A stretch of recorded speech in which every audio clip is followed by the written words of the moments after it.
Assalamualaikum warahmatullahi wabarakatuh. Waalaikumsalam warahmatullahi wabarakatuh. Alhamdulillah wa bihi nasta'in ala umuri dunya waddin. Wassalatu wassalamu ala sayyidil mursalin wa ala alihi wa sahbihi ajma'in. Boleh dengar Ustaz ke? Boleh Ustaz, terang. Macam tak berapa kuat lah suara. Dengar. Boleh. Bukan Ustaz. Sekejap ya, Ustaz adjust dia punya volume ni. Ada technical problem sikit. Okey, dah. Okey, cuba tuan-tuan respon. Kau Ustaz Haji Mat Syah cuba cakap. Okey, dengar terang Ustaz. Alhamdulillah. Fine. Kita berada pada surah Maryam lagi ya, pada ayat yang ke-56 ya. Kita masuk cerita Nabi Idris.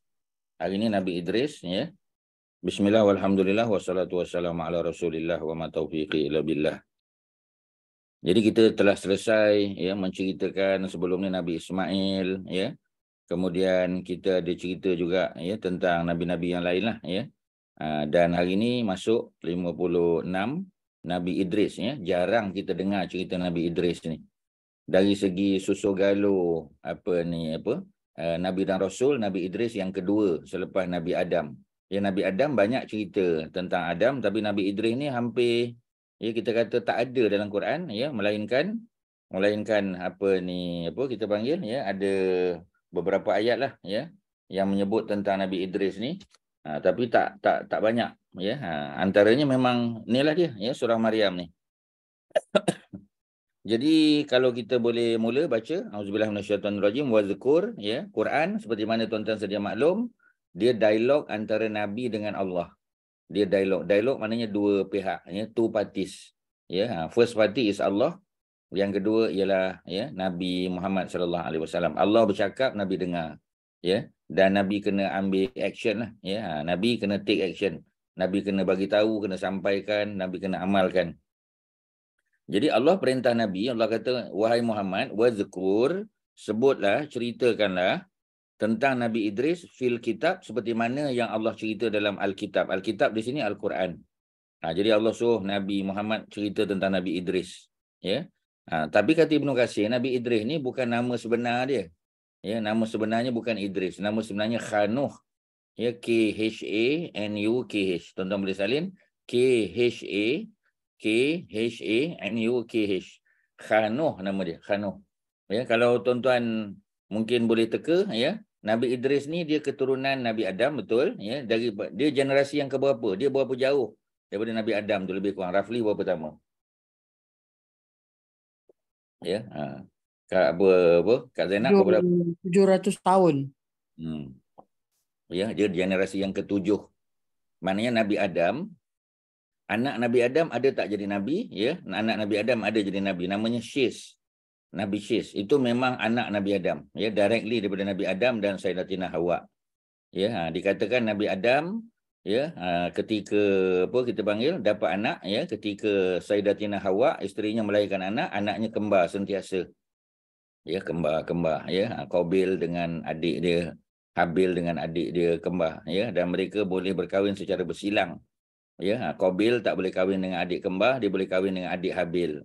Habil tak boleh kahwin dengan adik kembar dia boleh kahwin dengan kakak dia, yakni adik kepada Qabil. Begitulah seterusnya. Tetapi anak yang terakhir ya, dikatakan anak tu namanya Syis, dan Syis itulah yang jadi nabi, hidup zaman Nabi Adam. Ya. Kemudian 7 generasi selepas itu ya, daripada keturunan Nabi Syis. Ya, Syis daripada Adam, daripada keturunan Nabi Syis tu, Syis punya anak, punya cucu, punya cicit, punya piut sampai bawah, sampai 6 keturunan lagi ya, daripada Nabi Adam ke-7 lah, daripada Nabi Syis yang ke-6 dapatlah Khanuh tadi, ataupun Nabi Idris ya, lebih dikenal dengan nama Idris dalam Quran ya. Itu disebut sebagai gelaran dia. Idris tu gelaran ya, nama sebenarnya Khanuh kata Ibnu Katsir. Jadi cerita Nabi Idris hampir tak ada dalam Quran, sikit-sikit aja ya. Yang highlightnya adalah ayat yang ke-56 ni ya, dan 57. Jadi Allah sebut apa? Allah kata, wahai Muhammad, sebutlah, ceritalah tentang Nabi Idris. Innahu kana siddiqan nabiyyan. Sesungguhnya Nabi Idris itu ya adalah seorang siddiqan, siddiq. Ya, macam kita kata Abu Bakar As-Siddiq. Maknanya Abu Bakar yang sangat membenarkan ya, hal-hal yang datang daripada Nabi, ya. Kalau Quran datang bawa ayat, Nabi cerita, ya, dalam hadis-hadis baginda, semua dipercayai oleh Abu Bakar tanpa persoalan, ya, no question asked, dia terima bulat-bulat. Sebab tu dia dipanggil siddiqan, ya, seorang yang sangat membenarkan, ya.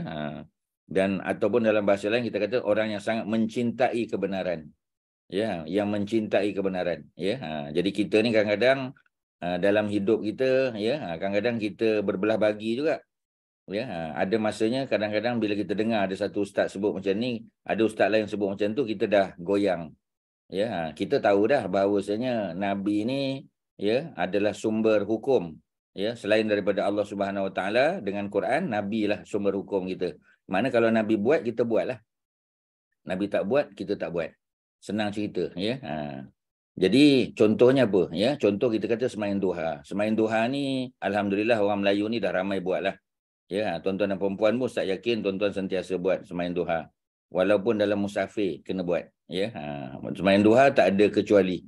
Sama ada kita bermukim, duduk di rumah kita, kampung kita, ya, ataupun kita bermusafir, duha tak tinggal. Ya, cuma orang Melayu biasa buat 2 rakaat. Jadi kalau kita bagi tahu, kita kata Nabi sebenarnya buat, ya, 2 rakaat tu memanglah Nabi suruh. Tetapi Nabi punya amalan, Nabi buat 4. Kadang-kadang 6, kadang 8. Tapi biasa minimum pun 4. Ya, malah orang yang buat 4 rakaat sembahyang duha, mudah-mudahan Allah cukupkan keperluan dia pada hari itu. Ya, jadi maknanya kita share dengan orang. Tapi ada orang dengar, dia kata, tak ada pula dengar. Dia kata tak ada dengar. Ada ustaz kata 2 pun okey. Ya, kita kata ni dalam hadis, dalam kitab Syama'il Muhammadiyah, Imam Tirmizi bagi tahu, ya, hadisnya sahih, kita bagi tahu. Kadang ada orang bila dia dengar, dia macam ya ke, dia kata dia macam petikai. Ya, kita kata tapi saya dengar ada ustaz dalam TV bagi tahu, dia kata 2 pun okey. Ya, jangan tak buat sudah, ya. Tapi macam tadilah kita kata memang 2 tu okey, tapi afdalnya 4. Dia kata pasal apa pula afdal? Sebab afdal ni maknanya yang Nabi tunjuk, yang Nabi amal. Ya, riwayat daripada Aisyah, daripada Abu Hurairah, ya, daripada sahabat-sahabat lain, Anas bin Malik, ya. Nabi biasanya buat 4. Jadi oleh kerana amalan Nabi tu 4, so kita buatlah 4. Kalau selama ni kita buat 2, kita improve, kita upgrade kan jadi 4. Ya, kerana kita tahu benda tu datang daripada Nabi. Jadi bila datang daripada Nabi, ada riwayat daripada hadis-hadis yang sahih, kita pegang. Maknanya itu orang yang mencintai kebenaran. Macam itulah dia.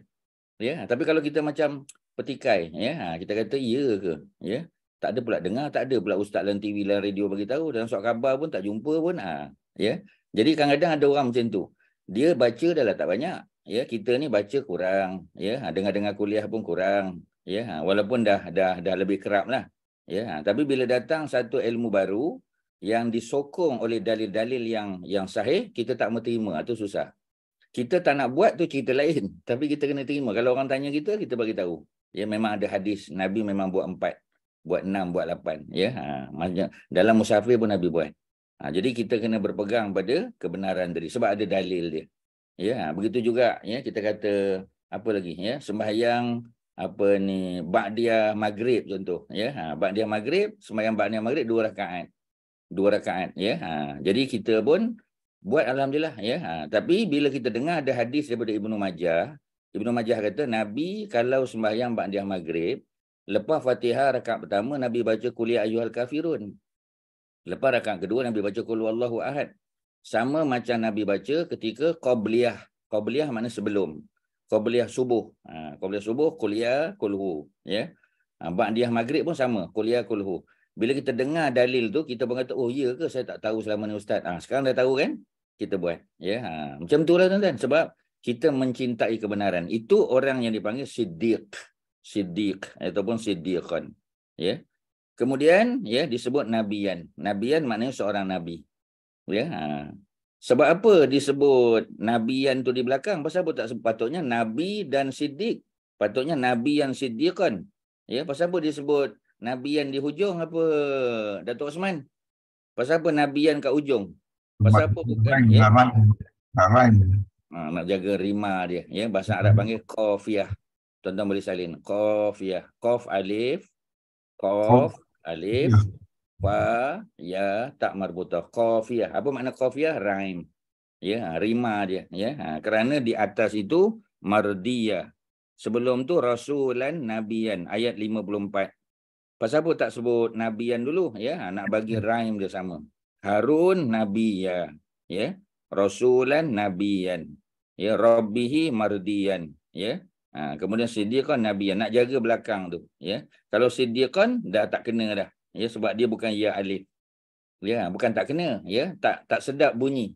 Walaupun dari segi grammar tak salah, tapi dari segi bunyi dia tu, ya, rhyme dia. Kerana tu nabiyan. Okey, ya, ayat yang ke-56.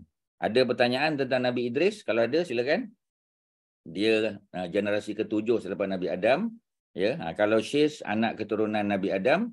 Ya, kalau Nabi Idris atau Khanuh, beliau adalah keturunan daripada Nabi Syis. Ya, keturunan memang direct. Ya, bukannya daripada adik-beradik Nabi Syis tak, daripada Nabi Syis tu sendiri. Tapi generasi yang bawah daripada dia, ya, generasi yang ke-6. Dan Nabi Idris ni kalau Ustaz boleh tambah, Ibnu Katsir sebut, ya, Nabi Idris, beliau baginda, ya, sempat jumpa Nabi Adam. Dia hidup sezaman dengan Nabi Adam lebih kurang 380 tahun. Ya, sebab Nabi Adam, ya, dalam hadis Imam Tirmizi, Nabi Adam umurnya 960 tahun. Nabi Adam 960. Ya, hampir 1000 tahun. Ya, jadi Nabi Idris pula keturunan yang ke-7. Jadi dia sempat hidup dalam 380 tahun bersama Nabi Adam. Dia sempatlah jumpa. Ya, ni bukan moyang dia, great moyang dia lah. Ya, sebab apa? Sebab umur Nabi Adam tu panjang. Jadi Nabi Idris dapat jumpa dengan Nabi Adam. Ya. Okey, itu cerita Nabi apa? Nabi Idris. Kalau ada soalan, ayat 56, kalau ada apa-apa, silakan. Ustaz. Ya. Betul ke Nabi Idris wafat di langit tingkat 4? Ya, itu ayat yang ke-50 sebelah dia. Ya, kejap lagi baru cerita, ya. Ayat yang ke-57. Ya, yang lain, ayat 56 dulu kalau ada apa-apa. Ada? Tak ada, ya. Okey.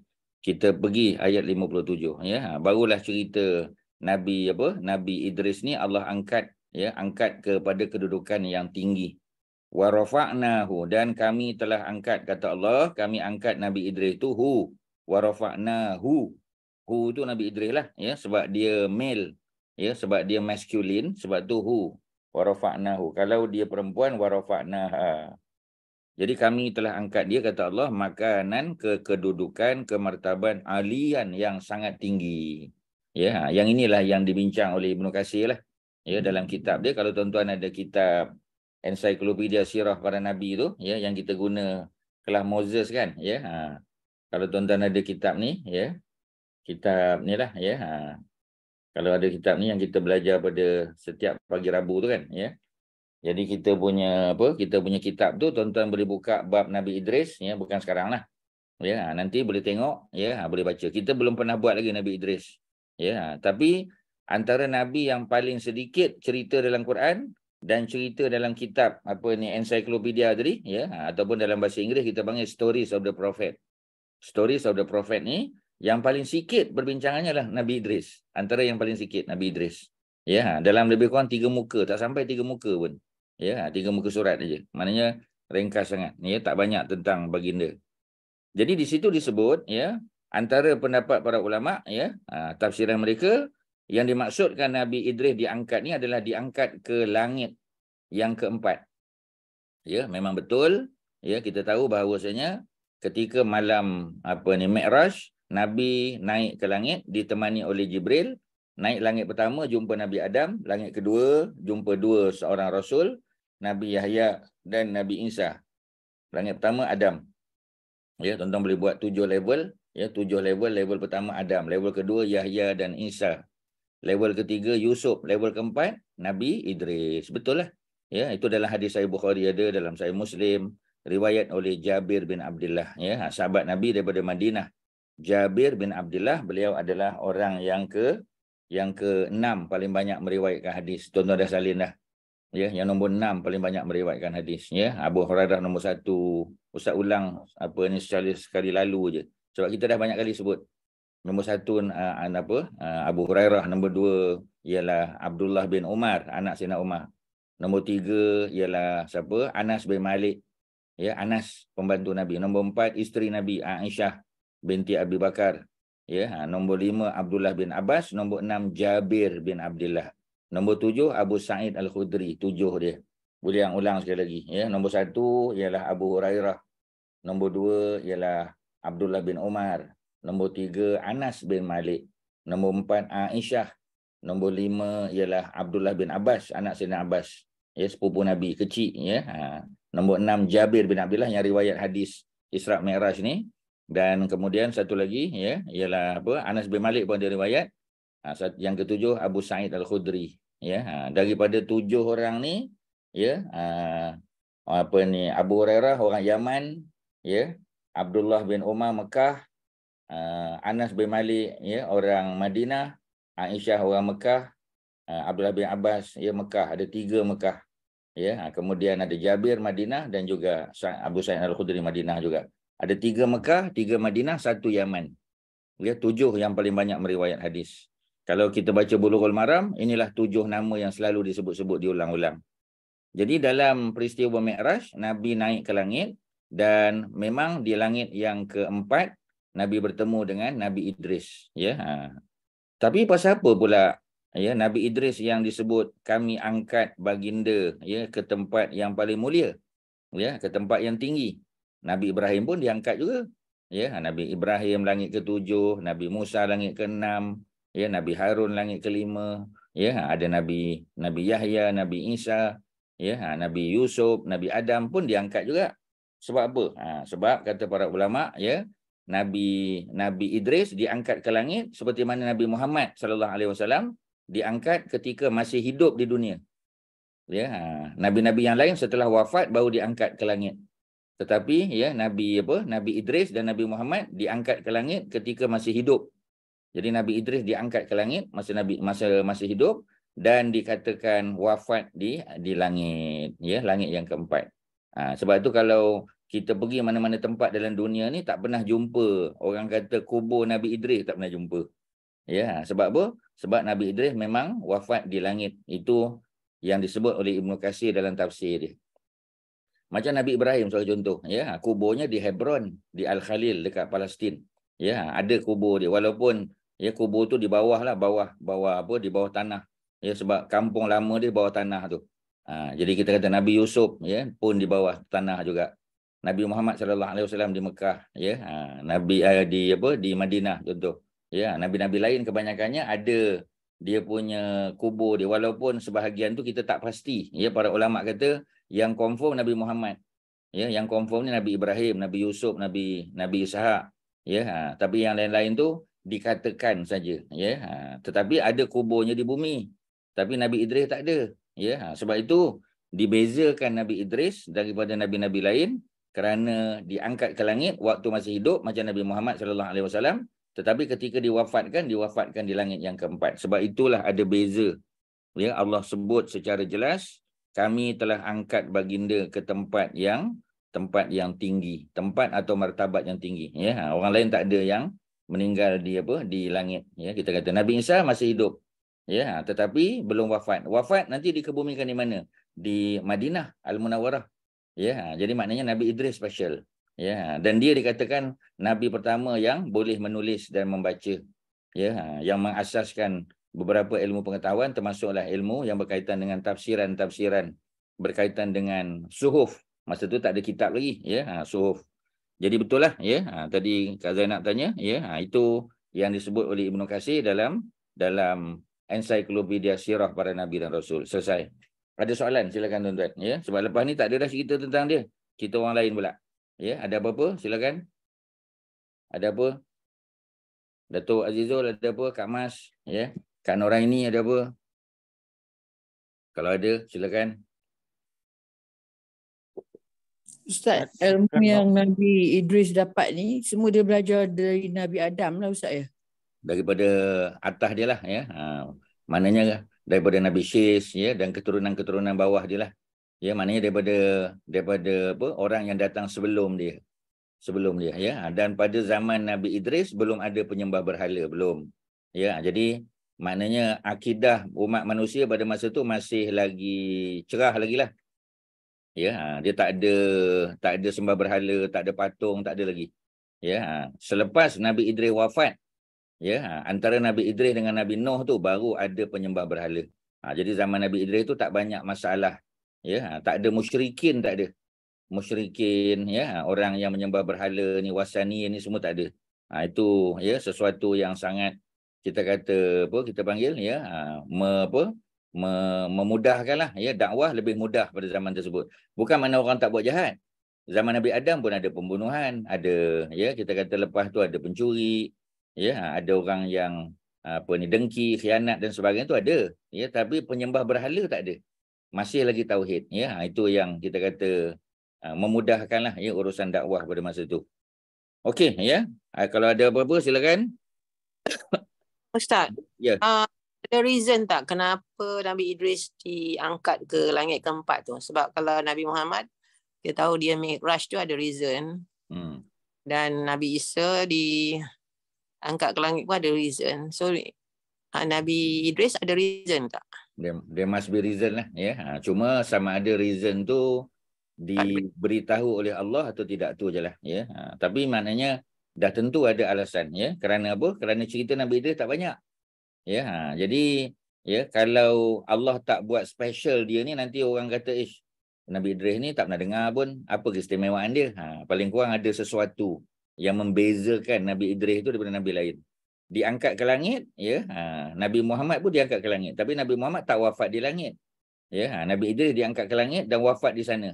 Kalau ikut sebagian riwayat dalam Ibnu Katsir. Nanti orang tanya pula, ya. Orang kata, oh kalau macam tu Nabi Idris lagi hebatlah. Ya, Nabi Idris sampai langit keempat je, Nabi Muhammad atas lagi. Jadi kalau nak cerita panjanglah, ya. Kalau nak buat alasan banyak. Cuma macam tadilah, dah tentu Allah yang Maha tahu rahsianya, tapi yang pasti ada kemuliaan dia.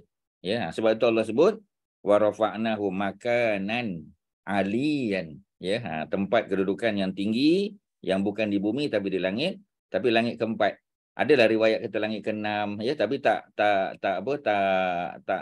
kuat seperti mana langit keempat. Langit keempat tu confirm. Ya, langit kelima sebab nabi lain pula. Langit kelima Nabi Harun. Ke-6 Nabi Musa. Ya, memang ada pendapat kata dia naik ke langit ke-6. Naik mungkin, ya, tapi dia duduk di langit ke-7, ada ke-4 Nabi Muhammad turun naik. Ya, naik ke Sidratul Muntaha. Ya, naik ke Mustawa, ya, bertemu dengan Allah, bercakap-cakap dengan Allah. Macam orang tanya, ya, Nabi Musa bercakap dengan Allah. Ya, kita kata Nabi Muhammad pernah. Ya, pernah. Nabi Musa bercakap dengan Allah di Sinai, semenanjung Sinai di Mesir. Nabi Muhammad di atas lagi. Ya, siapa yang lagi mulia? Kalau nak hujah, banyak hujah. Macam itulah, ya. Okey, ada lain silakan. Perempuan, ada apa-apa? Ustaz, kalau boleh tulis ini, dia ceritakan Muhammad kisah Idris dalam kitab Al-Quran bermakna Nasrani dan kitab Taurat semua tak sebut lah kot. Belum ada lagi lah. Ya, belum ada. Tapi mungkin sebut. Ya, kita tak tahu kandungan keseluruhan kan. Ya, sebab Nabi Idris ni yang nombor 2. Ya, yang pasti kita kata Nabi Adam punya cerita ada. Jadi tak mustahil cerita Nabi Idris pun ada. Cuma banyak tak banyak aja. Ya, tak seperti mana Nabi Adam lah. Nabi Adam lagi banyak lah kan. Sebab dia kejadian manusia pertama. Ya, tapi Idris ada tak? Mungkin ada. Ya, cuma kita tak tahu. Ya, sama ada Taurat atau Injil dia highlight, ya, banyak atau tidak, macam tu je lah. Ya, tapi ada. Cerita tu mesti ada punya. Kerana Nabi Idris dia tak ada kontroversi. Ya, macam Nabi Muhammad kontroversi. Nabi Idris, Nabi Isa kontroversi sebab Yahudi tak iktiraf. Yahudi bukan tak iktiraf Nabi Muhammad je, Nabi Isa pun tak iktiraf. Ya. Jadi ada kontroversi kita kata. Mungkin dia buang cerita-cerita macam tu, ya. Tapi Nabi Adam, Nabi Idris, Nabi Nuh kan, macam kita kata banjir Nabi Nuh.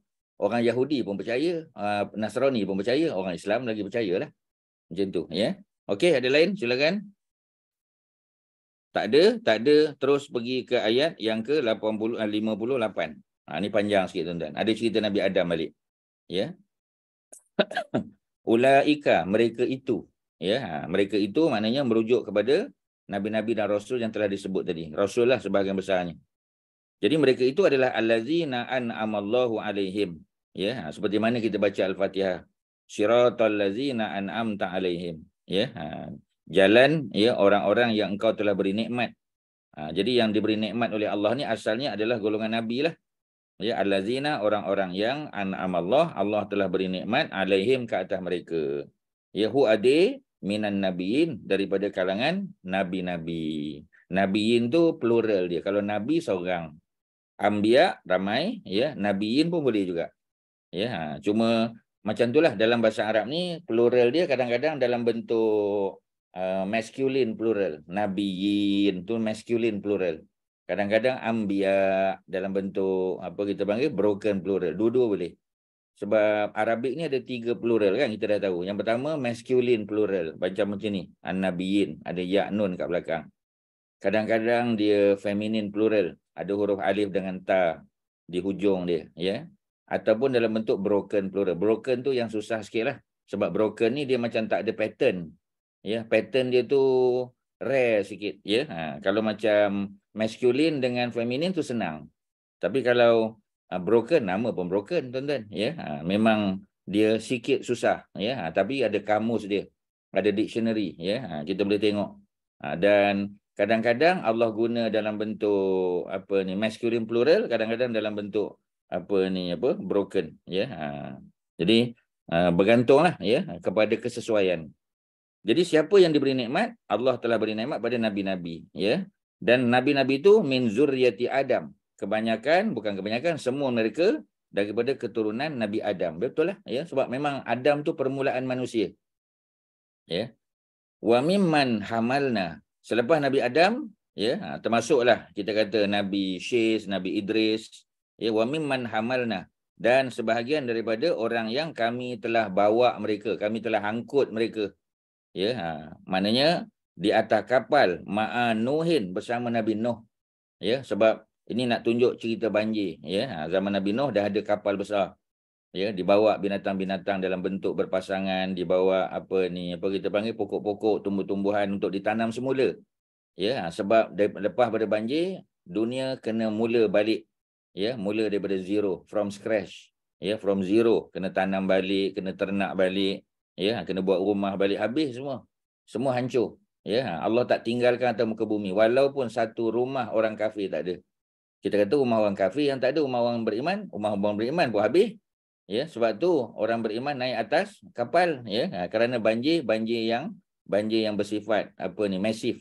Ya, banjir yang memang, ya, kita kata banjir besar. Ya, banjir besar tu maknanya seluruh alam. Dan alam kita jangan bayang macam sekarang ada 7-8 benua, bukan. Ya, mungkin alam pada masa tu hanya satu continental drift saja. Ya, kalau tuan-tuan tengok fosil-fosil gambar-gambar lama-lama ni, ya, seolah-olah menunjukkan alam ni ada satu je, macam satu pulau besar. Semua duduk kat situ, ya. Jadi banjir tu berlaku macam tu. Ya. Kemudian apa lagi? Ya, wa min zurriyati Ibrahim. Selepas Nabi Nuh, ya, datang nabi siapa lagi? Ada Nabi Hud, Nabi Saleh, ya. Tapi yang disebut di sini Nabi Ibrahim. Pasal apa tak sebut Nabi Hud dengan Nabi Saleh? Sebab Nabi Hud dan Nabi Saleh umatnya pupus. Ya, selepas daripada Allah datangkan azab, ya, umat Nabi Hud, Allah datangkan angin kencang, ribut taufan, ya, kepada siapa ni? Kepada kaum Nabi Saleh, kaum Samud, Allah datangkan gempa bumi. Sebab mereka duduk dalam batu-batu yang mereka buat rumah, mereka tebuk kan. Jadi mereka selamat kalau kena angin puting beliung, mereka selamat. Ya, sebab mereka duduk dalam batu-batu yang stabil, yang establish. Tetapi bila Allah datangkan gempa bumi, jatuh, mati semua.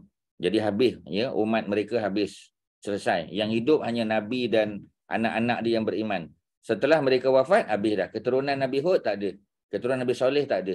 Ya, yang ada selepas tu, ya, daripada keturunan Nabi Nuh juga, ya, tapi anak-anak keturunan yang datang daripada Nabi Allah Ibrahim. Sebab tu disebut Nabi Ibrahim. Ada apa kita panggil, ya, macam ada nabi-nabi yang di skip. Ya, sebenarnya cerita dia ada kat atas dah. Ya, sebab apa tak sebut Hud dengan Saleh? Sebab pupus yang ada keturunan Ibrahim. Ya, kemudian disebut Israel. Tak disebut Ishak dengan Ismail dan Ishak tak sebut. Ya, walaupun penting juga, ya, kerana dia highlight saja, ya, Israel, wa mimman hadaina, dan sebahagian daripada manusia yang kami telah beri hidayah, ya, wajtabaina, dan kami telah pilih. Ya, sebab Nabi dan Rasul ni the chosen people. Ya, they were chosen by Allah. untuk jadi orang-orang yang hebat, ya, jadi nabi dan rasul.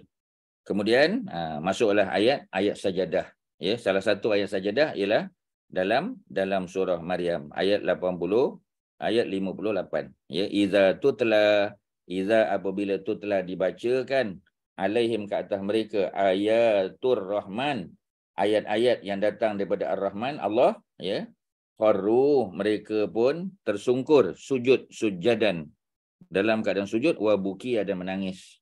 Ya, jadi sebab tu, ya, antara tempat senang nak menangis ketika sujud lah. Sebab kita berada di tempat yang paling rendah. Ya, kepala kita yang mulia, yang ada otak akal dalam kepala ni, intelek kita, ya, duduk di tempat yang paling rendah. Aqrabu ma yakunul abdu, ya. Aqrabu ma yakunul abdu min rabbihi wa huwa sajidun. Akrab, ya, keadaan manusia yang paling dekat dengan Allah ialah ketika dia sujud.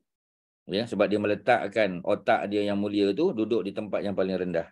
Ya, matanya pun duduk di bawah. Jadi mudah nak menangis, ya. Jadi bila kita baca ayat ni, kalau kita baca pada, ya, waktu-waktu tertentu, ya, sunat kita sujud tilawah ataupun sujud sajadah. Dalam solat sujud sajadah lah dipanggil, ataupun tilawah boleh. Ya, dan apa kita panggil, ada wuduk lah, ya. Kalau tak ada wuduk tak payah, ya. Perlu tak ataupun wajib tak wajib, ya, dia kata panggil termasuk sunat muakkadah lah, sunat yang dituntut. Kalau kita ada wuduk, kita sujudlah.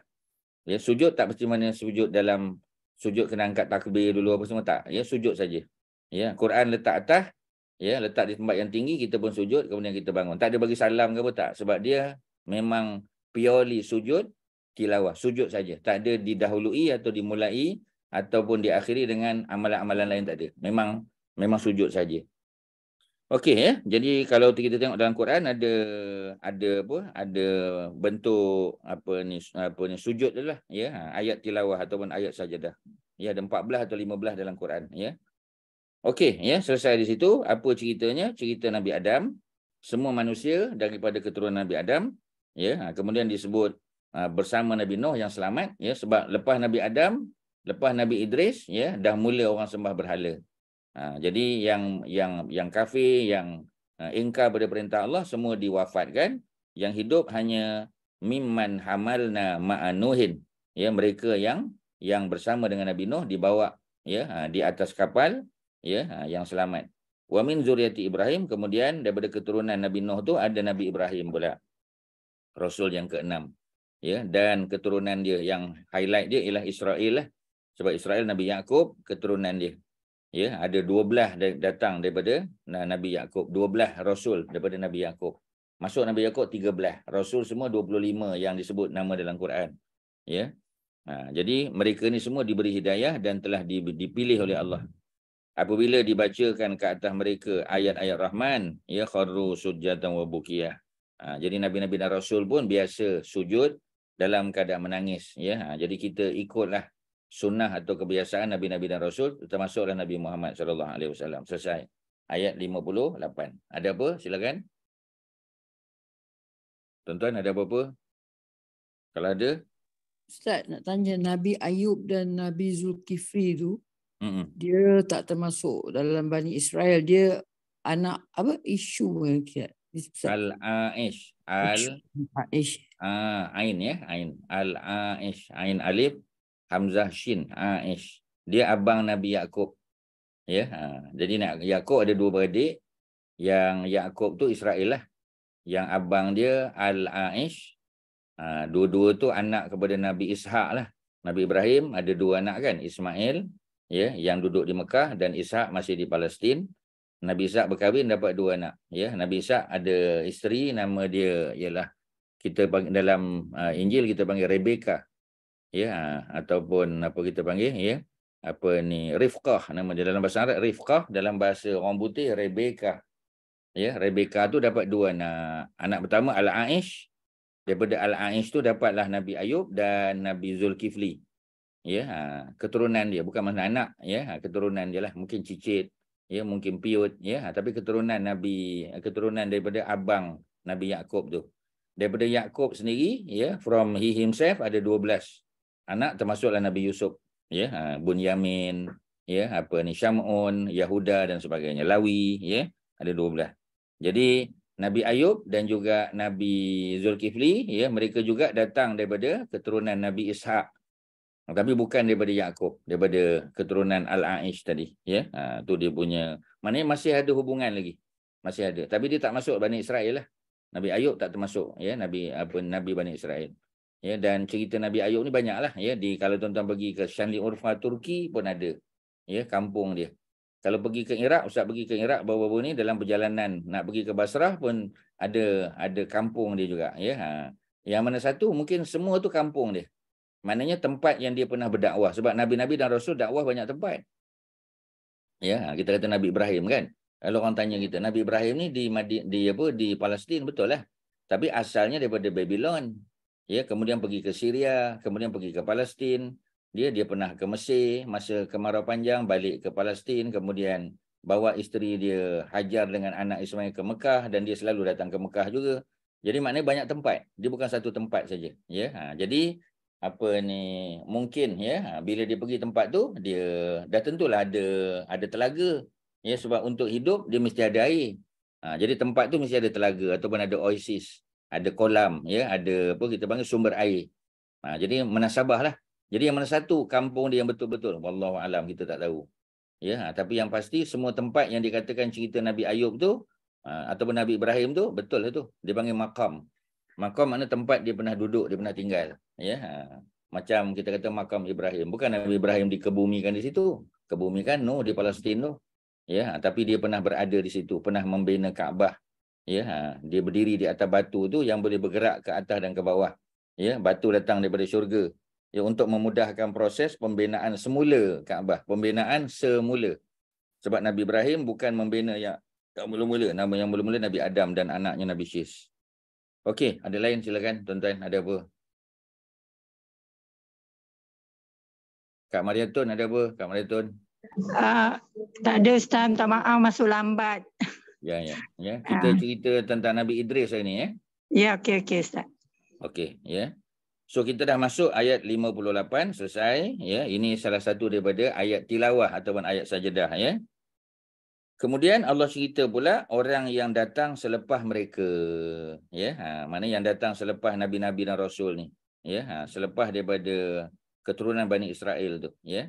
Jadi di kalangan Bani Israel pun ramai yang melalaikan agama, ya. Agama tu bukan prioriti dalam hidup. Ya, macam kita jugalah, ya. Mungkin dulu agama bukan mana tak sembahyang. Ya, solat, puasa. Ya, tetapi mungkin fokus kita pada masa tu mungkin kita sibuk dengan pekerjaan, masih membesarkan anak-anak, ya. Jadi masa kita untuk agama tu kurang. Tapi alhamdulillah bila dah pencen, ya, ataupun dah kita panggil sampai ke usia 50-an ke atas, 60 mungkin, kita dah mula lebih dekat dengan agama. Biasalah. Ya, benda tu normal aja, ya, di mana-mana pun macam tu.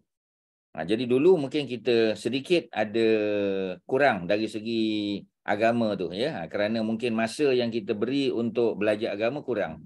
Ya, sebab ya masih berkerjaya, kita masih bekerja kan. Jadi apa yang berlaku tu Allah sebut pada ayat 59, ya. Fa khalafa min ba'dihim, ya. Maka datang selepas daripada mereka tu, daripada nabi-nabi tadi, selepas zaman Nabi Adam, Nabi Ibrahim, ya, Nabi Nuh, Nabi Ibrahim dan Bani Israel, datang pula, ya, min ba'dihim selepas mereka khalfun, satu pengganti mereka, orang yang datang selepas mereka tu khalfun, ya, adau as-solah, yang mereka melalaikan, mengabaikan solat. Ya, mereka ni neglecting solat tu. Ya, jadi solat ni dia bukan tak tahu solat tu wajib, tapi dia macam itulah, ya, dia bermalas-malas. Ya, bermalas-malas tu maknanya ambil mudah. Ya, dia kata kalau sempat kan sembahyanglah. Tapi kalau tak sempat qada ajalah. Ya, itu pun satu budaya masyarakat pekerja ni kita kata. Ya, dia tahu benda tu wajib tapi dia kata Allah, ya, tak sempat ustaz, nak buat macam mana? Nanti saya qada lah, ya, sembahyang asar nanti saya qada zuhur tu. Ya, kemudian apa kita panggil? Ya, lepas tu dia salah buat pula tu. Ya, patutnya bila dia dah tertinggal sembahyang zuhur, nanti bila masuk waktu asar, dia nak qada zuhur dulu ke dia sembahyang asar dulu? Ya, haji apa kita panggil, ya? Haji, ya. Haji siapa-siapalah, ya. Nak qada dulu ke nak sembahyang asar dulu? Qada Zuhur ke sembahyang asar? Zuhur. Ya, sebab apa? Tertib. Sebab tertib, ya, dia punya sequence. Ya, jawapan dia sequence dia, ya. Mungkin ada orang dah lah dia qada, ya. Lepas tu bila dia qada tu dia tak ada knowledge, ya. Dia patutnya dia qada Zuhur dulu, ya. Kemudian dia apa? Solat asar, kan, dengan syarat masa asar tu masih panjang lah, ya. Tapi di situ pun dia dah salah dah. Ya, bukan mana tak terima, Allah terima mudah-mudahan, ya. Cuma macam tadilah kita kata tak sepatutnya lah dia qada. Takkan tak ada masa langsung kot, ya. Dia kata sibuk-sibuk macam mana pun, ya. Bukan payah sangat pun 4 rakaat. Ya, sebab tu, ya.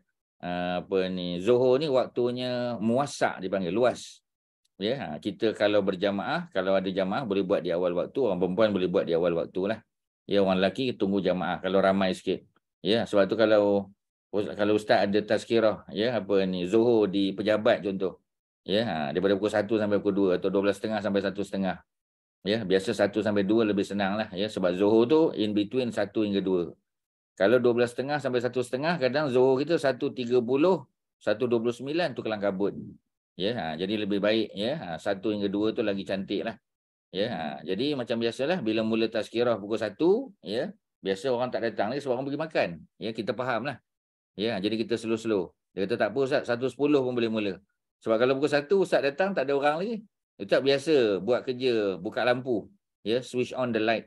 Ya, masuk kadang buka pintu surau, tengok gelap lagi kan. Kita pasang lampu, ya, sempat sapu-sapu sampah apa semua kat situ lagi. Ya, kemudian ambil wuduk siap, ya. Kita boleh sembahyang duha lagi, boleh tambah. Kalau belum siap, ya, 8 rakaat, tadi kita buat 4, boleh tambah 2 rakaat lagi, boleh doa. Ya. By satu suku tu baru orang datang. Ya. Sebab kalau kita mula pukul 1 pun Ustaz ceramah seorang, tak ada orang datang. Ya, satu suku orang baru mula. Ya, satu suku. Ya, dia kata tak apa Ustaz, yang penting, ya, Ustaz ada sebut benda yang boleh memberi kesedaran pada orang. Okeylah. Ya, masuk waktu pukul 1.30 kita tak solat lagi. Ya, sebab nak bagi orang ramai lagi kan, kita tunggu lagi. Orang dah ambil wuduk. Dalam 1.50 baru solat. 1.50, ya. Solat sekejap je. Pukul 2, by pukul 2 tu habis dah. Dia orang dah boleh masuk pejabat, kita kata, ya. Tapi alhamdulillah, ya, syarikat-syarikat yang macam Petronas, ya, TMB, TM kan, ya, ataupun RHB Bank, Maybank, ya, kita kata Bank Islam, Bank Muamalat, ni semua memang tengah hari dia ada kuliah, ya. Dia kata Ustaz sebut benda-benda yang penting aja. Especially bila 1.30 ke atas, sebab orang dah mula datang. Tak apalah, kita pilih-pilihlah topik yang penting. Ya, dan kita alu-alukan soalan. Ya, sebab kita nak jawab apa yang orang perlu. Ya, kadang-kadang kita cerita detail-detail pun orang tak perlu, dia rasa dia tak perlu. Dia kata bukan saya tak nak dengar Ustaz, tapi rasa tak relevan dengan hidup saya lagi. Sebab dia kata ni benda-benda yang tak berapa relevan. Sebenarnya semua relevan, tapi dia tak rasa benda tu penting sangat. So kita jawab soalan lagi bagus. Dia tanya pasal puasa ke kan, tanya pasal Syakban, tanya pasal apa, kita jawablah, kita entertain mereka. Macam itulah cerita dia. Jadi sebenarnya, ya, alhamdulillah, ya, ada program. Tapi yang datang tak ramai, yang sembahyang pun tak ramai tuan-tuan. Ya, ada survey dibuat di satu company lah, Ustaz tak sebut nama syarikat tu. Ya, di Glen Mary tuan-tuan, ya. Jadi bila dibuat survey tuan-tuan, tak sampai 50% orang Melayu solat. Ya, tak sampai 50% orang Melayu solat. Ya, cuba tuan-tuan bayang, tak sampai 50%. Ya, kalau pekerja ada 1,000 orang, maknanya 500 orang je sembahyang. Ya, dan sebenarnya benda tu Allah sebut dalam ayat 59.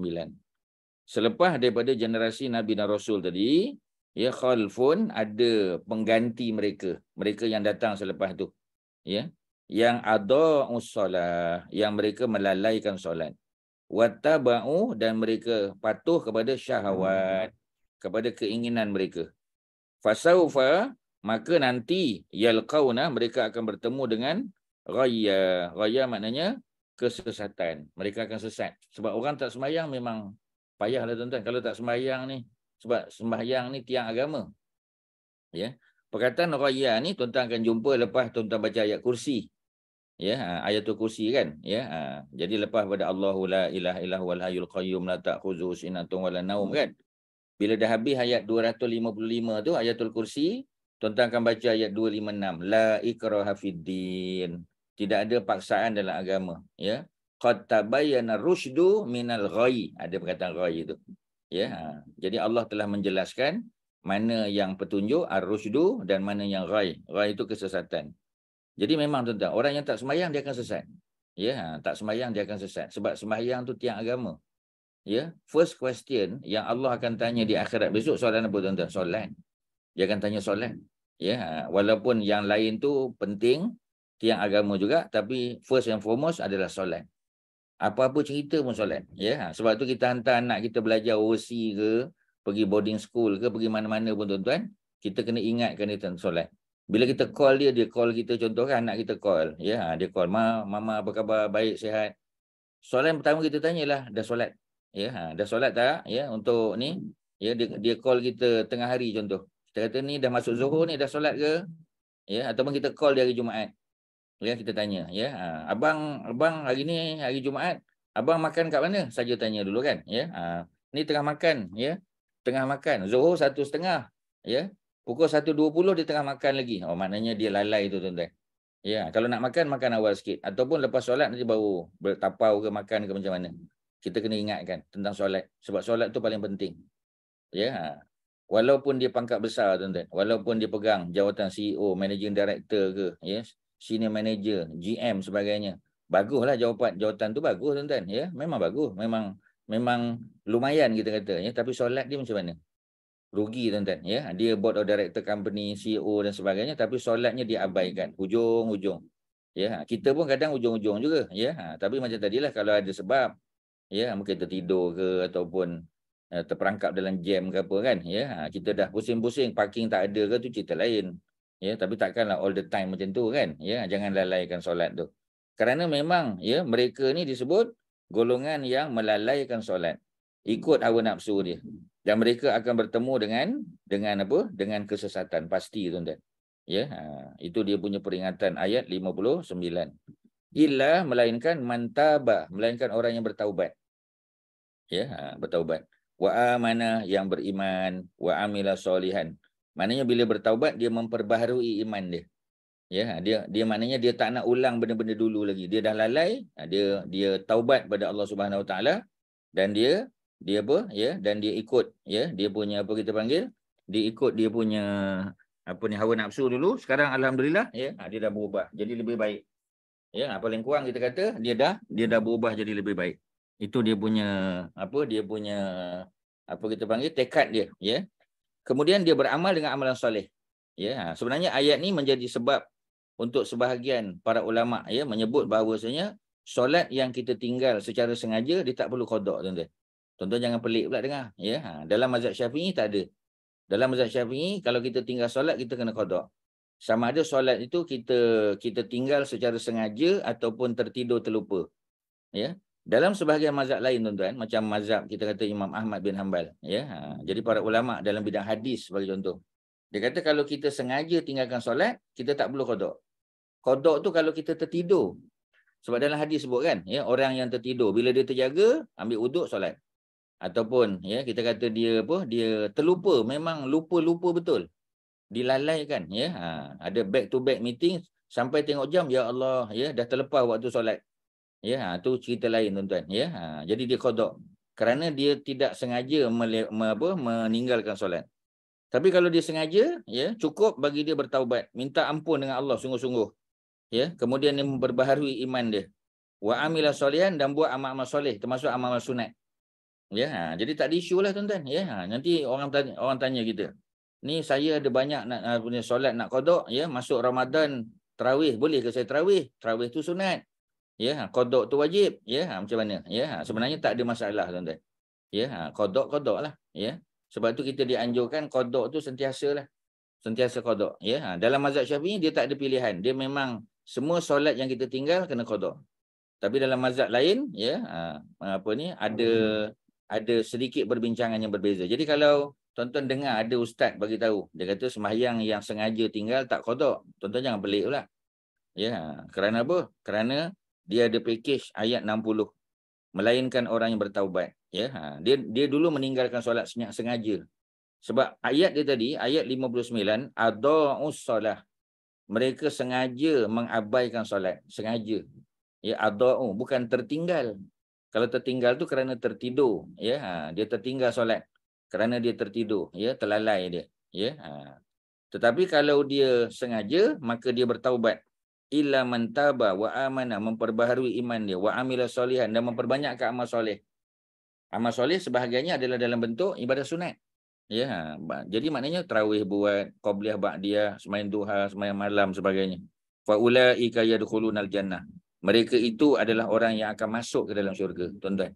Ya, orang yang lalai dulu lalai, tapi dia dah bertaubat. Ya, jadi taubat itulah ya yang melayakkan dia, ya, nak bagi dia lesen untuk masuk syurga. Wala yuzlamuna syai'a, dan mereka tidak dizalimi walaupun sedikit. Memang, ya, sebab mereka dah taubat. Mereka dah memperbaharui iman mereka. Dan mereka dah tunjukkan bahawasanya mereka sudah berubah. Ya, kita kena tunjukkan bahawasanya kita sudah berubah pada Allah lah. Ya, pada manusia boleh tunjuk juga, ya, tapi bukan tunjuk untuk riak. Tunjuk untuk bagi keyakinan pada mereka. Ya, contoh ya. Ya, silakan. Kalau katalah semain Zuhur ni kita tertidur, sedar-sedar dah asar. Ya. Kita niat tu niat semain Zuhur atau kada Zuhur tu, Ustaz? Niat Zuhur je lah. Zuhur kan? Okey. Terima kasih. Maknanya sebab semua solat yang dibuat di luar waktu Zuhur, automatik dia adalah qada lah. Walaupun kita tak niat qada. Pasal kalau kita niat niat tunai pun, ya, dia tetap qada juga. Pasal syarat tunai dia mesti within the time, within. Ya, maknanya starting from Zuhur sampailah end of Zuhur. Kalau kita tertidur, asar baru kita terjaga. Ya, kita niat apa? Niat Zuhur je. Ya, tapi dalam kategori catatan malaikat, dia catat kita sebagai orang yang terlepas, terluput waktu Zuhur. Maknanya qada lah tu. Ya, tapi kita tak payah specify, tak perlu. Okey. Terima kasih. Ya, sama. Ustaz. Ya. Tadi Ustaz kata kalau misalnya kita zaman-zaman jahiliah dulu banyak tinggal. Ustaz tak kata zaman jahiliah. Akak yang kata. Ya. Kalau zaman jahiliah dulu banyak tinggal. Jadi sekarang ni perlu ke nak ganti tiap-tiap waktu, Ustaz? Macam misalnya kata kalau kita salat Zuhur, kita buat extra another Zuhur. Kalau asar, kita buat extra another asar. Itu memang klasik lah tu. Ya, Ustaz-Ustaz memang bagi jawapan yang klasik punya solution lah macam tu. Betul lah tu. Ya, soalan dia nak buat macam tu ke tak? Macam tu. Ya Ustaz. Ataupun kalau kita kumpul satu waktu, lepas tu kita buat all the 5 waktus. So terserahlah. Cara pelaksanaan tu terserahlah. Dalam mazhab Syafi'i, semua yang ditinggal kena qada. Ya, Imam Ahmad bin Hanbal dan beberapa mazhab lain ada beberapa pandangan. Ya, kata mereka hanya solat yang sengaja. Ya, yang tak sengaja tinggal. Tak sengaja tu qada. Tak sengaja. Macam tadi, ya, Papa Zizi tanya tadi, ya. Contoh dia tertidur tak sengaja. Ya, tak sengaja kan? Maknanya kita dah set jam, ya, kita dah set kita punya alarm clock, ya. Kita dah letih sangat. Ya, sebelum Zuhur tu letih sangat. Ya, Zuhur 1:30. Ya, pukul 1 kita kata kejap lagi dalam pukul 3, pukul 2:30 bangunlah. Kita dah set jam dah. Tengok pukul 5 tu bangun. Memang letih sungguh, contohlah, ya. Jadi yang itu kita qada. Ya, kerana apa? Kerana Nabi pernah, ya, tertidur waktu perjalanan dan bila terjaga Nabi qada. Begitu juga orang yang apa? Ya, orang yang terlalai, sibuk sangat sampai tertinggal waktu, itu qada. Tetapi bagi orang yang sengaja, kita sengaja.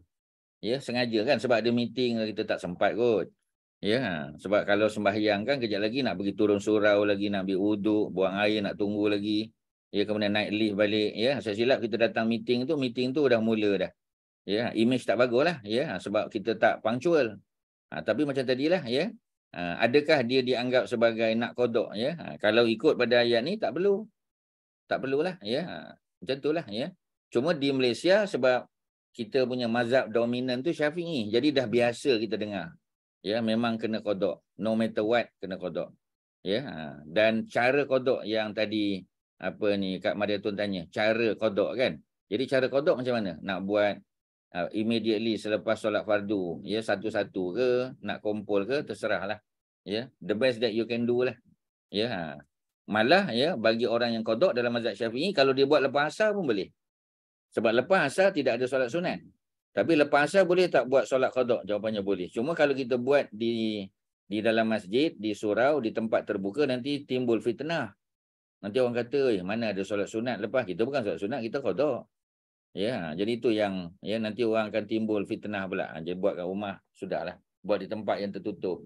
Ya, supaya tak timbul fitnah.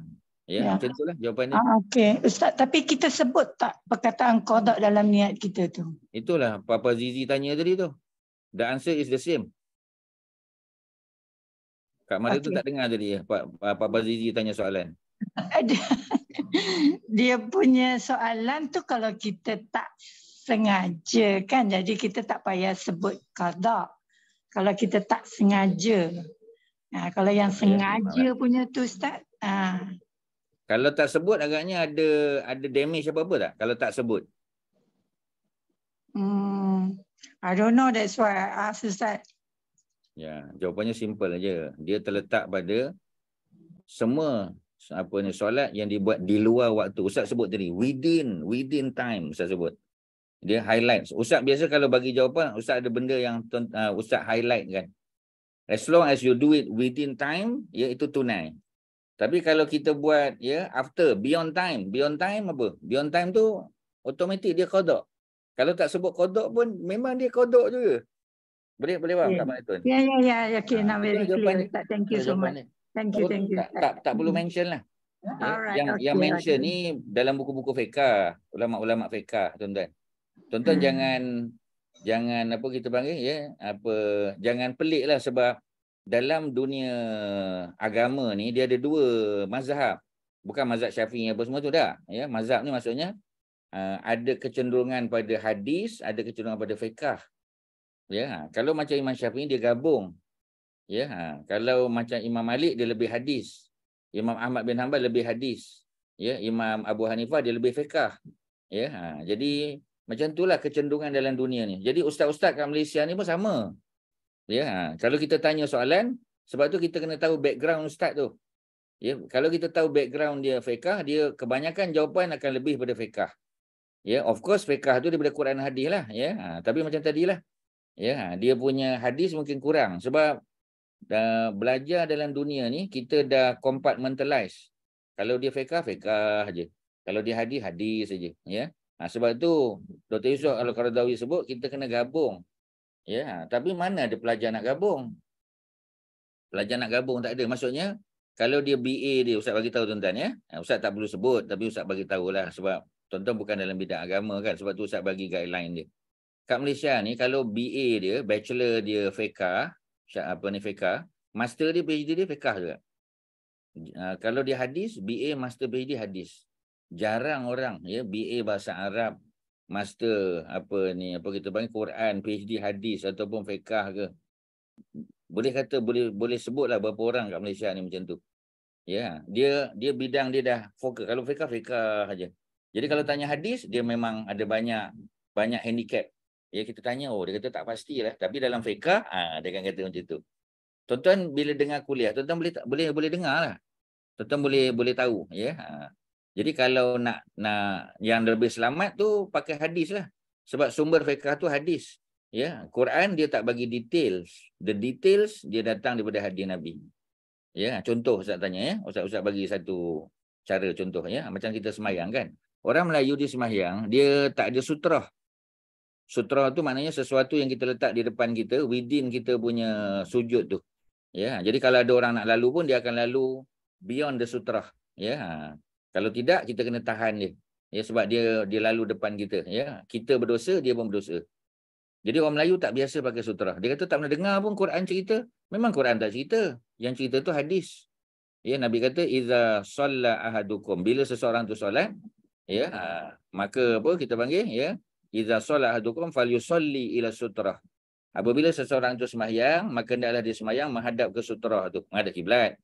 Tapi ada depan tu tiang ke, letak sesuatu lah ya.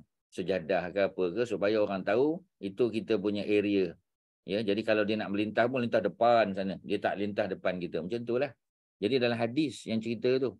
Ya, jadi sembahyang macam tu. Lepas solat bagi contoh kan, ya, imam lepas solat. Imam dah lepas solat menonong ke depan aja. Ya.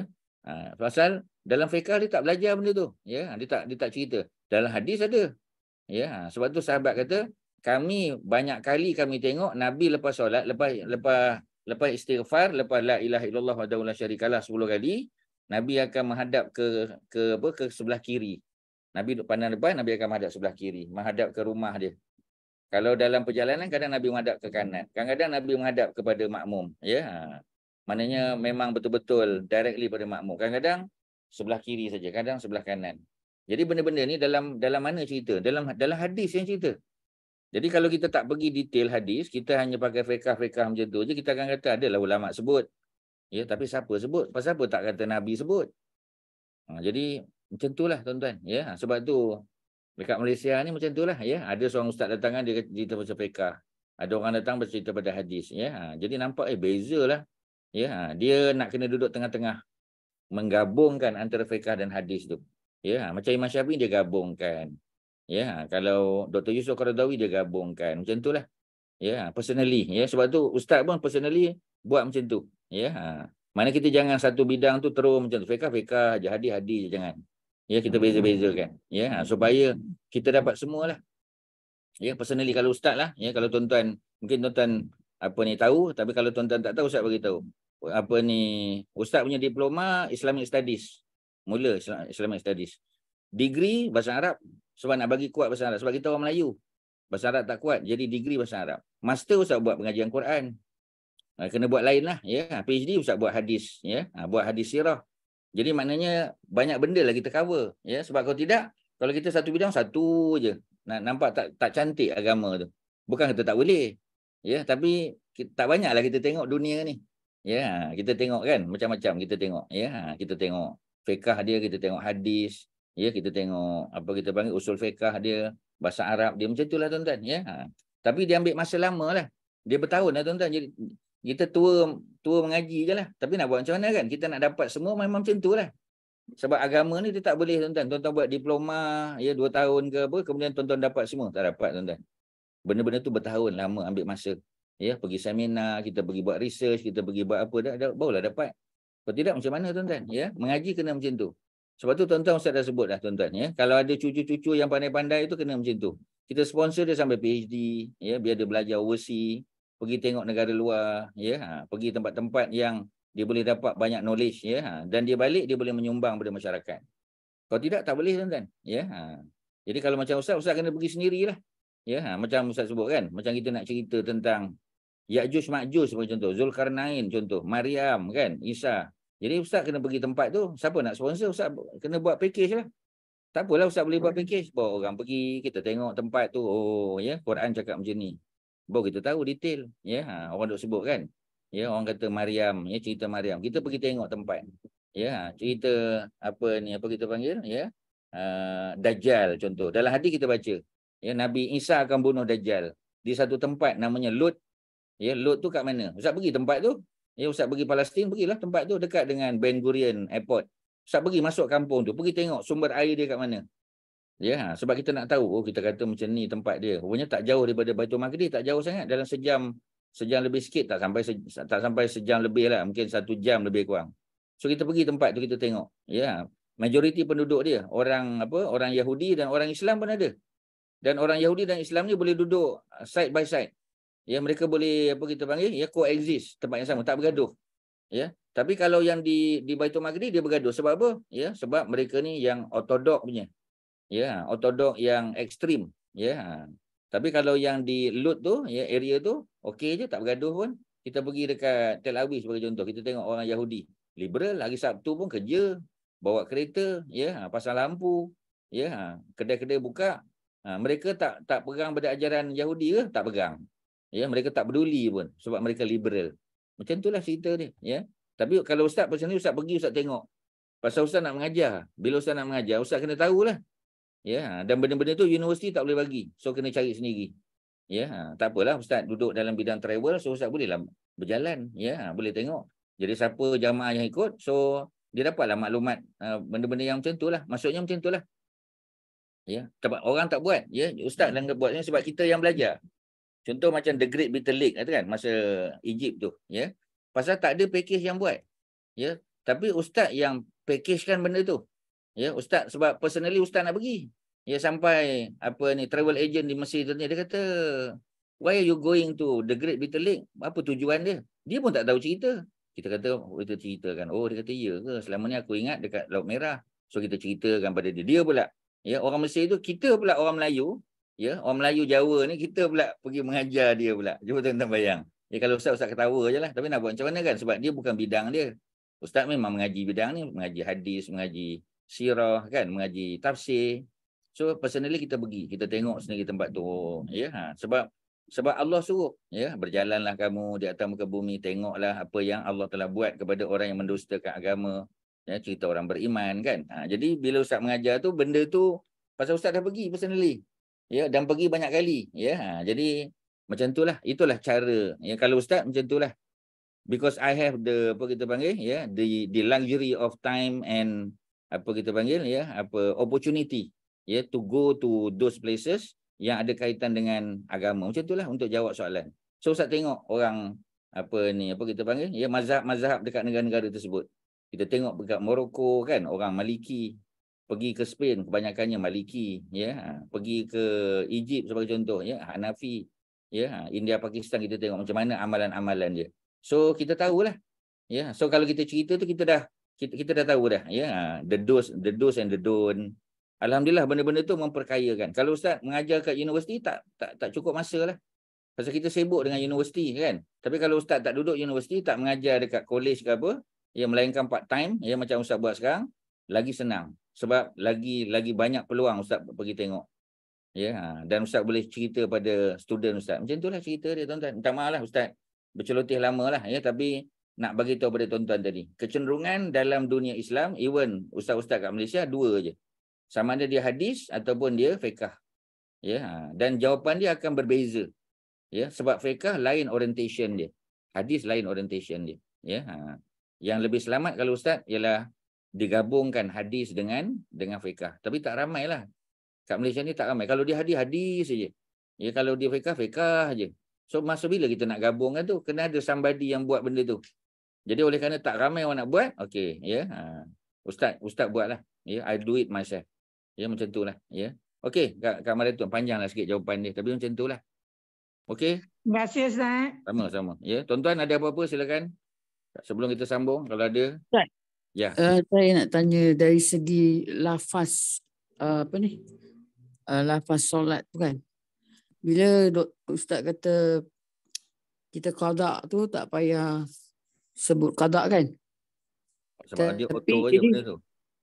Jadi bila kita niat tu Ustaz, contohlah saja aku solat fardu subuh lah, contoh 2 rakaat, nak cakap tak payah cakap tunai qada kerana Allah Ta'ala je lah. Tak perlu lah. Ya, macam mana pun dia memang qada pun. Dah beyond time. So, tapi kalau nak sebut tak adalah salah, kan. Fardu subuh 2 rakaat kerana Allah Ta'ala. Itu fiqh tu Kak Zainab. Itu fiqh tu. Ya, sebab Nabi tak cakap macam tu pun. Nabi tak sebut, Abu Bakar, Umar tak sebut, kan. Imam Syafi'i pun tak sebut macam tu. Sebenarnya itu adalah fiqh yang datang daripada ulama-ulama Fatani. Benda tu asal dia. Ya, daripada Syekh Daud Fatani dalam kitab dia. Ya, Muniatul Musalli. Kita belajar juga. Ya, kitab-kitab macam tu. Dialah yang sebut, ya, sebab orang Melayu ni dia tak pandai bahasa Arab. Ya, kalau orang Arab cuba tengok, kan. Apa Kak Zainab pun dah pergi Mekah banyak kali, kan. Cuba dengar orang Arab macam mana. Ya, Allahu Akbar, ringkas je. Orang Melayu kan lama Allah, lambat sikit. Saja aku sembahyang fardu zuhur 4 rakaat menghadap imam kerana Allah. Ya, tunai. Ya, Allah lama. Pasal kita nak masukkan tu, ya. Sebenarnya itu datang daripada ulama-ulama fiqh. Dalam hadis tak ada. Ya, dia tidaklah salah. Ya, tetapi janganlah kata benda tu mesti. Jadi maknanya mentioning, ya, tunai dan qada tu sebenarnya itu fiqh aja. Jadi kalau letak pun tak salah, kalau tak letak pun tak mengganggu. Ya, tak ada damage apa-apa. Jangan bimbanglah. Ya, buat seperti mana yang kita dah biasa buatlah. Ya, tak ada masalah. Tapi jangan salahkan orang yang tak macam itulah. Yang kita kadang-kadang kita duduk sebelah orang, kan, ya. Orang tu Allahu Akbar, ringkas aja. Ya, sebab apa? Sebab perlu tak sebut zuhur? Sebenarnya tak perlu sebab memang waktu zuhur. Ya, kerana Allah, mana ada solat kerana yang lain. Mengikut imam. As long as kita duduk belakang imam, makmumlah tu. Kalau kita duduk depan, imam. Ya. Perlu tak sebut Zuhur 4 rakaat? Zuhur memang 4. Mana ada Zuhur 3? Ya. Jadi benda-benda tu sebenarnya kalau tak mention pun tak ada masalah. Yang penting takbiratul ihram. Allahu Akbar. Sudahlah. Ya, kita dah tahu dah kan. Memang Zuhur 4. Ya, mengikut imam. Ya, menghadap kiblat. Memang mana ada orang sembahyang mewakili kiblat, batal solat. Macam mana tuan-tuan dan puan-puan? Kan ringkas. Agama ni sebenarnya dia mudah. Ya, kita yang kadang-kadang menyusahkan. Ya. Okey, apa ni Kak Zainab, boleh? Faham Ustaz, sebab dah belajar daripada kecil macam gitu Betul. kan. Sebab orientasi di Malaysia fiqah. Tuan-tuan kena faham. Dulu pun Ustaz tak tahu. Ya, sebab kita tak belajar kan. Kita ikut-ikut orang. Tapi bila kita masuk universiti, kita belajar, kita tengok. Ya, kita kata pasal apa orang Melayu ni kadang susah. Ya, kadang Ustaz biasa jumpa orang lama. Allah, lama betul. Ya, kadang-kadang dah hujung-hujung dah. Imam dah nak rukuk, barulah dia kesian tengok dia. Ya, sebab tu para ulama sebut, kalau susah sangat macam tu, ya, dia kena pegang pada pandangan Imam Hanafi lah, Imam Abu Hanifah. Imam Abu Hanifah, ya, kalau kita keluar daripada rumah aja sudah niat sembahyang dah. Ya, memudahkan sebab susah. Ya, kita tengok tu belum ambil wuduk, dia sebenarnya menyusahkan kadang-kadang. Ya, sebenarnya para ulama tu buat, ya, apa kita panggil tadi, ya, apa ni Syekh Syekh Idris Marbawi, Syekh apa kita panggil tadi, ya, Fatani, ya. Semuanya ulama-ulama ni dia buat untuk memudahkan kita, tapi akhirnya menyusahkan pula. Dia jadi berat. Ya. Jadi kalau berat tu kita ajar dia ringkas-ringkas sajalah, sian. Ya, Ustaz tengok kadang sian orang pencen kan, masih lagi macam tu, Allah sian dia.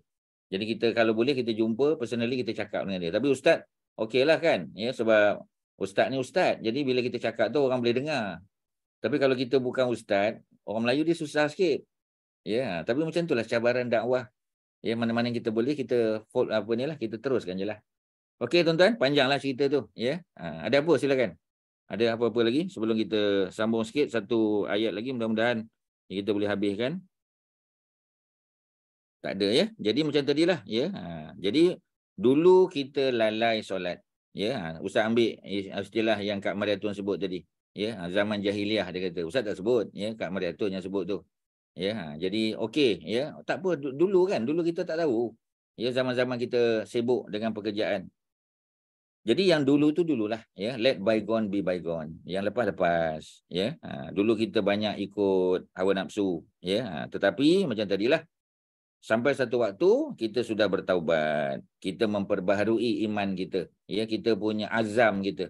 Ya, kita berdoa, ya Allah, aku tak nak buat macam dulu, aku nak tinggalkan benda-benda yang lalai itu. Wa amilah solihan, banyakkan amal soleh. Amalan soleh itu amalan-amalan yang kebanyakannya dibuat dalam bentuk ibadah sunat lah. Ya, qabliyah, ba'diyah, ya, sembahyang duha jangan 2 lah, tambahlah minimum 4. Ya, jadi sembahyang puasa-puasa sunat 13, 14, 15 paling kurang kan. Ya, paling kurang. Tapi tuan-tuan, ya, esok lusa jangan puasa, Walaupun perempuan selalu biasa puasa, jangan puasa lagi lah. Sebab dalam kitab Bulughul Maram disebut, ya, hari terakhir 30 Syaban dan 29. Ya, 1 atau 2 hari sebelum Ramadan jangan puasa, rehat. Ya, jangan puasa lagi. Kalau puasa tadi okey, sudah. Ya, sebab tadi 20 apa kita panggil, ya, 20 berapa tadi, ya? 27, ya, 28, 29 Rabu kan. 20 Rabu, 29 betul lah, ya, 29. Jadi kalau tak nampak anak bulan, maknanya Khamis tak puasa. Tapi kalau nampak, mungkin besar nampak lah. Ya, maknanya hari Khamis itu dah 1 Ramadan. Jadi esok jangan puasa lagi lah. Ya, cukup lah. Ya, sehari atau 2 hari sebelum Ramadan tak payah puasa. Itu ada hadisnya dalam kitab Bulughul Maram, tuan-tuan boleh tengok. Ya, macam itulah, ya. Jadi bila kita beramal dengan amalan soleh, mudah-mudahan, ya, kita bertemu dengan syurga. Allah dah kata dah, ya, maka mereka akan yadkhulunal jannah, mereka masuk dalam syurga, wala yuzlamuna syai'ah, mereka tidak akan dizalimi walaupun sedikit, ya. Syurga tu macam mana? Ya, syurga yang disebut adalah syurga yang jannati adnin antaranya. Ya, ada yang kata adnin ni nama syurga. Ada yang kata adnin ni sifat dia saja. Ya, jadi tak apalah, yang penting dia syurga sudah. Sebab jannati itu adalah plural. Maknanya taman-taman syurga adnin. Taman-taman syurga, ya. Di dalamnya ada taman-taman. Sebab apa disebut taman? Sebab ada pokok-pokok bunga, ada buah-buahan, ada tempat berehat, ya, ada naungan daripada pokok bidara, ada pokok pisang, ada buah-buahan, ada sungai yang mengalir, ada kolam, ada macam-macam. Ya, ada binatang-binatang, ya. Jadi semua tu terangkum dalam jannatin, ya, taman-taman syurga Adnin allati yang wa'adar rahman, Allah telah janjikan kepada siapa? Ibadahu, kepada hamba-hambanya. Hamba-hambanya kita lah, mudah-mudahan termasuk. Amin. Ya. Bil ghaibi, secara ghaib. Kerana kita tak pernah tengok apa ni syurga tu macam mana. Dalam YouTube buka tak ada syurga. Ya, kita tak pernah tengok orang yang apa? Kita dengarlah Nabi sebut, ya, sebab Nabi yang pernah tengok syurga ni. Abu Bakar pun tak pernah tengok. Ya, Abu Bakar, Umar, Osman, Ali semua tak pernah tengok. Yang pernah tengoknya Nabi. Nabi cerita syurga ni gambaran dia macam mana. Tapi kita tak boleh bayangkan. Kerana syurga memang tidak boleh dibayangkan. Ya, sebab itu disebut bil ghaibi, secara ghaib. Maknanya kita dengar tapi kita tak pernah tengok. Ya, kita diberitahu dalam hadis, dalam Quran tapi tak pernah tengok. Innahu kana wa'duhu, ya, ma'tiyah. Sesungguhnya janji Allah itu ma'tiyah, pasti akan ditepati. Itulah cerita syurga, tuan-tuan. Selesailah, ya. Untuk masa ni kita boleh tangguh di situlah, ya. Okey, ada apa? Silakan. Ada apa soalan di hujung? Ya, Kak Mat. Ustaz nak tanya, the last lesson Ustaz cakap Nabi yang bukan dari Bani Israel pakai syariat Nabi Ibrahim. One of the reason because Yahudi dia tak dakwah dia punya agama. Tapi Nasrani kan dia dakwah dia punya agama. Ya. Macam mana dia punya Ustaz? Agama Yahudi sebenarnya dia eksklusif, ya. Nasrani pun eksklusif sebenarnya. Sebab tapi tu orang, ya. Tapi macam tadilah, ya, itu dia propagate dia punya agama tu kan, ya. Tu dia punya apa kita panggil, ya. Para ulama dia lah, ya, para padri dia lah yang buat kerja-kerja macam tu, ya. Sepatutnya dia eksklusif untuk bangsa Bani Israel saja. Sebab Taurat dan Injil, ya, dia bukan untuk umat Nabi Ibrahim, bukan. Maknanya umat Nabi Ibrahim yang bukan Bani Israel, bukan. Ya, sebab tu kita tengok orang Mekah kan. Ada tak orang Mekah masuk Nasrani? Ada, tapi boleh dikira lah. Kebanyakan yang lain tetap kekal dengan agama Hanif. Orang Mekah kita kata, ya, Abdul Muttalib, ya, datuk-datuk Nabi dulu, ya, apa Hashim, Abdul Manaf, Qusay bin Kilab, semua tu beriman kepada agama Hanif. Ya. Mereka pergi tak berniaga negeri Syam? Mereka pergi. Jumpa tak dengan padri, dengan rahib, sebab apa? Jumpa. Ya, mereka tengok tak orang-orang sana beribadah? Ya. Tapi mereka tak masuk agama Nasrani, ya. Kerana apa? Ya, kerana mereka tahu Nasrani itu khusus untuk Bani Israel. Ya, cuma sekarang ni Nasrani itu dia propagate, dia ajak orang masuk Islam, ya. Itu orang Korea pun masuk, orang Korea pun jadi pendakwah, ajak orang masuk agama dia kan. Itu kemudian versi Kristian. Tapi asal-asal Nasrani dulu macam itulah. Ya, dia eksklusif kepada agama dia saja. Ya, dia tidak dikembangkan kepada orang lain. Ya, melainkan apa ni, peringkat awal adalah, ya, kalau kita tengok zaman pengikut Nabi Isa Hawariun, dia kembangkan juga, ya. Tapi macam tadilah, kepada masyarakat setempat, ya, bukan, ya, kita kata sampai ke tempat-tempat lain. Macam sekarang Kristian ni dah seluruh dunia kan. Portugis datang pun bawa Kristian. Ya, dia nak apa kita panggil, ya, kita sebut apa ni, apa, untuk dakwah pada orang lain. Memang dia dakwah, ya. Tapi peringkat-peringkat awal tu dakwah tu ada. Ya, tapi dia lebih kepada masyarakat setempat dia. Ya, tidaklah sampai seluruh dunia, tidak, ya. Sekarang ni pasal Kristian. Kristian ni pula dah tak macam dulu kan. Dia bukan Ortodok, ada Katolik, ada Protestan, dia lain, ya. Islam memang agama dakwah. Ya, dia tersebar ke seluruh dunia. Even orang Yahudi dan Nasrani pun kita ajak masuk Islam. Ya, jadi kalau tidak, ya, Yusuf Estes tak masuk Islam lah. Yusuf Estes, ya, kita kata tokoh-tokoh ulama ni kan, Abdul Rahim Green, ya, yang duduk, yang asal-asalnya kalau dekat Malaysia ni kita kata apa ni, Lim Joy Sun, ya, apa ni, brother apa kita panggil, siapa tu, ya, yang apa kita panggil, Firdaus Wong kan, ya. Ni kebanyakannya apa yang asalnya sama ada Kristian ataupun, ya, mereka ni Kristian lah kebanyakannya masuk Islam, ya. Jadi sebab apa? Sebab Islam agama dakwah. Ya, yang lain tu tak. Ya, jadi ada beza lah. Orang Mekah sebagai contoh. Itu contoh yang paling mudah. Ya, mereka tak pernah jumpa orang Kristian. Dia jumpa Nasrani dekat negeri Syam. Ya, pergi Yaman pun jumpa juga orang Nasrani. Tapi pasal apa mereka tak masuk? Ya, sebab mereka beriman dengan agama Nabi Allah Ibrahim alaihissalam. Secara umumnya macam tu. Okey, ya, ada lain silakan tuan-tuan. Ada apa-apa?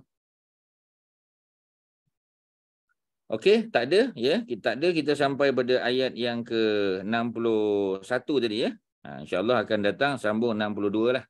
Ya, sekadar tu. Apa Haji Mat Syah ada apa-apa?